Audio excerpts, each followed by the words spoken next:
question for you, James, is as an actor, how did you prep for that monologue? And even for that whole episode, what obstacles did you face and things like that?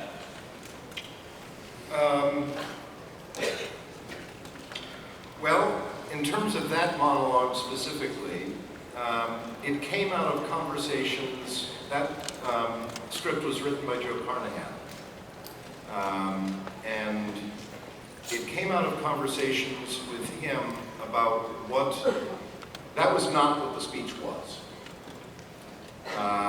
The thrust of that scene was different from that. But we started talking about, I first talked to these guys when I first received an early draft of the script. I started talking with these guys about what we really wanted to tell from Red during the course of this episode. And at the end of that conversation, we all felt that the thrust of that moment and the thrust of that time with Wrestler in that box was about something different than what was in the draft.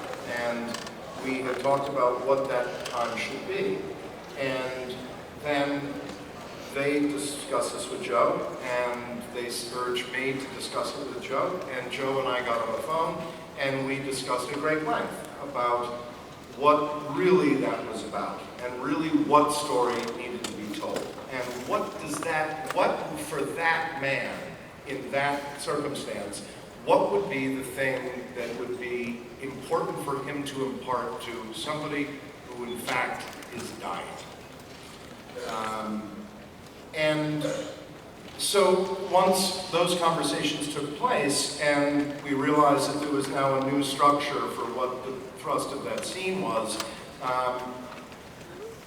Joe took a pass, and then I called up Joe, and Joe put in his things that he wanted to have time for before he would die, and I called him up and I told him the things that I felt were important.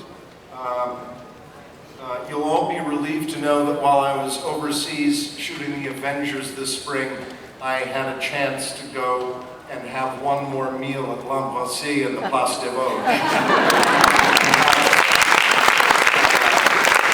And Sunday night, tomorrow night, I'll be going and listening to one more night of jazz at the Vanguard. I shouldn't have said that now.